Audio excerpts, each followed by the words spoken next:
J'ai intégré l'ENIT l'année universitaire 78-79 et j'ai poursuivi mes études d'ingénieur électromécanicien, donc une formation de 4 ans, qui m'a permis d'avoir le diplôme énicien. Et juste après le diplôme tunisien, je suis parti aux États-Unis pour faire mes études supérieures. Et c'est là où j'ai suivi mes études d'ingénieur électricien dans le domaine de la systémique et le contrôle, où j'ai fait mon master et puis mon doctorat aux États-Unis. Juste après, j'ai regagné l'Arabie Saoudite, où j'ai passé 6 ans à l'université KFUPM, King Fahd University of Petroleum and Minerals. Et juste après, j'ai tout fait pour intégrer l'ENIT et revenir à la maison mère pour effectivement enseigner, faire de la recherche. Et j'ai même contribué pendant au moins 2 ans au management et à l'administration de l'ENIT comme directeur des études, directeur adjoint. Et ceci, je crois, c'était entre 2003 et 2005. Et c'était avec mon ami, mon cher ami et collègue, professeur Bahrizi, qui était le directeur de l'ENIT pendant cette période. Et on a fait un travail, je suppose, je pense même, très conséquent. Et je garde beaucoup de souvenirs de cette période. Juste après ces 2 années de responsabilité au sein de l'ENIT, là on a essayé de peut-être donner un nouveau souffle à l'institution. Je suis parti à notre ministère de l'enseignement supérieur et de la recherche scientifique, où j'étais le directeur des structures de recherche. Et pendant 3 ans, j'ai géré, financé et évalué les structures de recherche universitaires et en particulier les unités de recherche. C'était aussi un passage très intéressant et c'est un complément quelque part de mon expérience comme enseignant-chercheur à l'ENIT et comme administrateur à l'ENIT.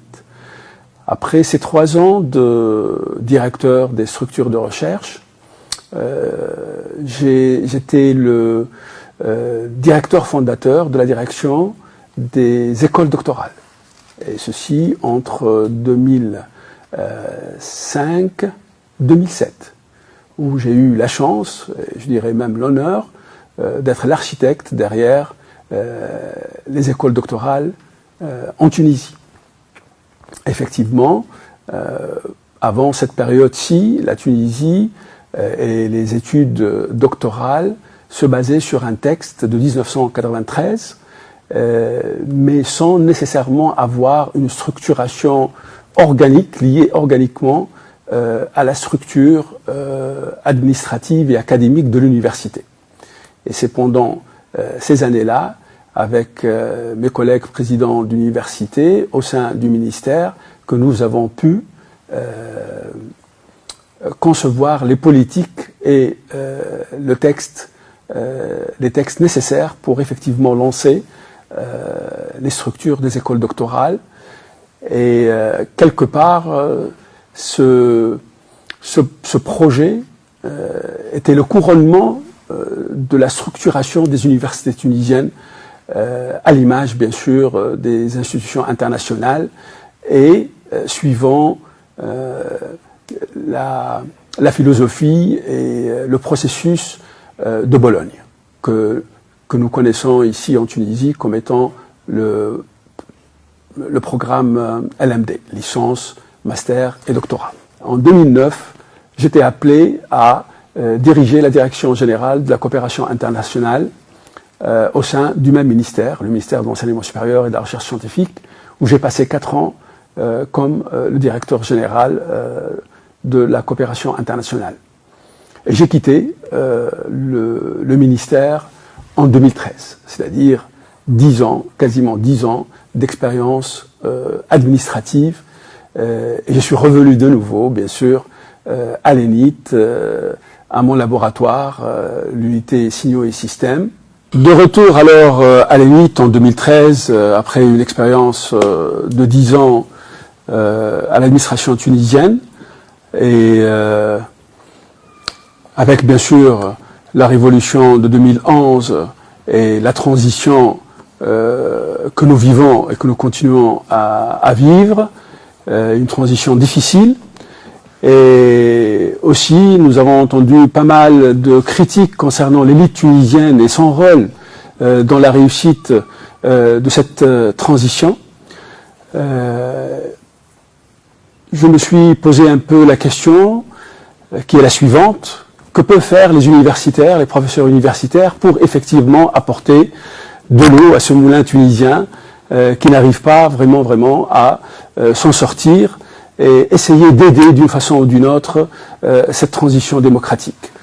Donc j'ai décidé de lancer une formation doctorale, c'est-à-dire un master dans le domaine des politiques publiques.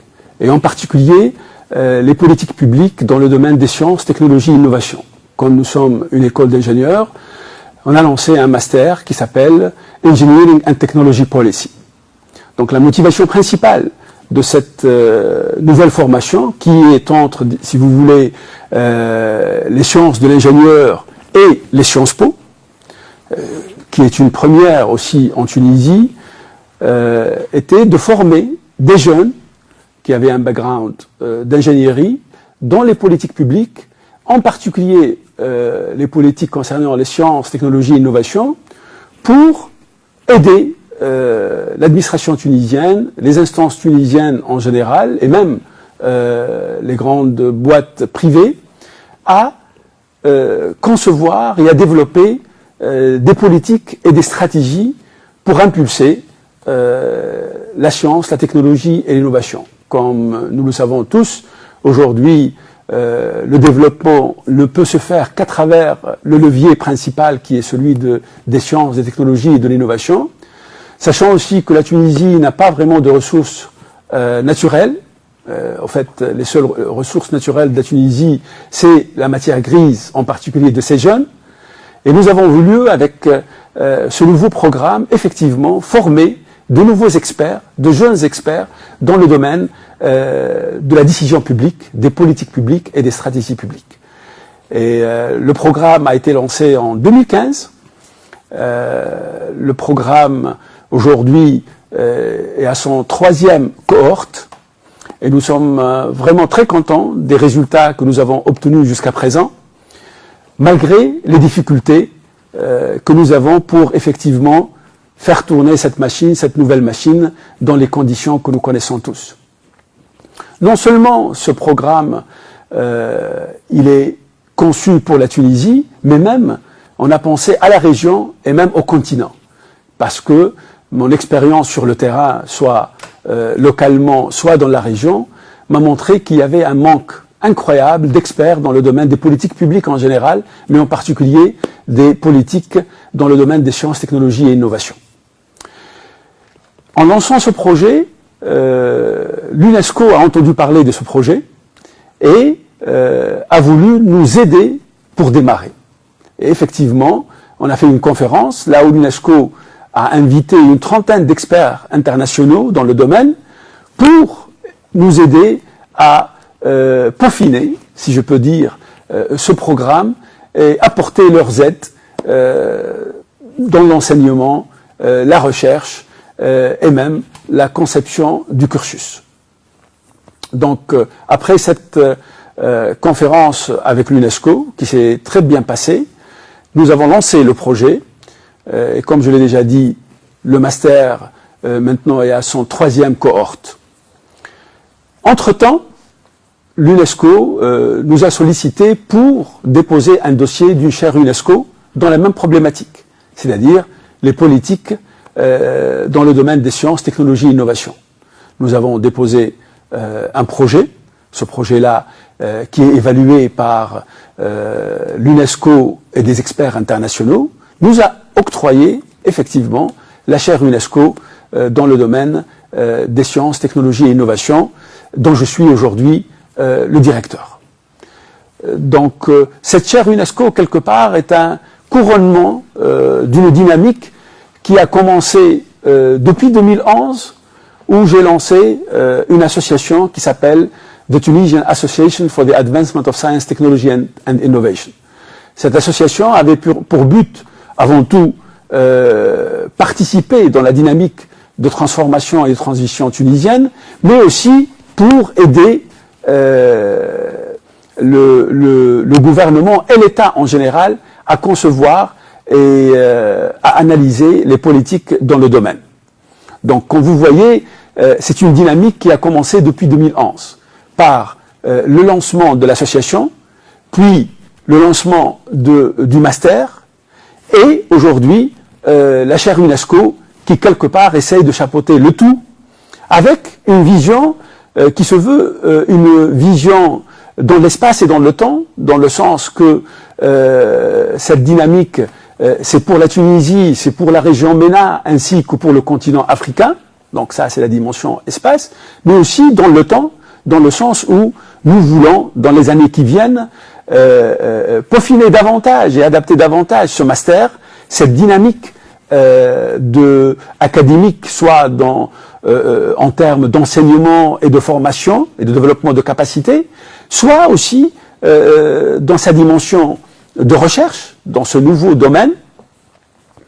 Et dans ce cadre-là, je veux souligner un événement très heureux, mais très important aussi, c'est que nous avons participé à un appel d'offres pour un projet de recherche appliqué par notre ministère de l'Enseignement supérieur et de la Recherche scientifique, et nous avons gagné un projet de recherche dans le domaine, effectivement, des politiques scientifiques, technologiques et d'innovation.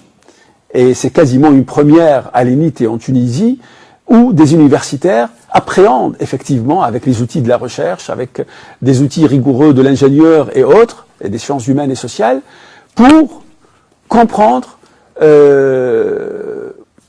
diagnostiquer et même proposer de nouvelles voies qui sont appropriées et qui s'adaptent à la transition de la Tunisie pour faire émerger une nouvelle dynamique socio-économique pour le bien-être, bien sûr, de tous les Tunisiens.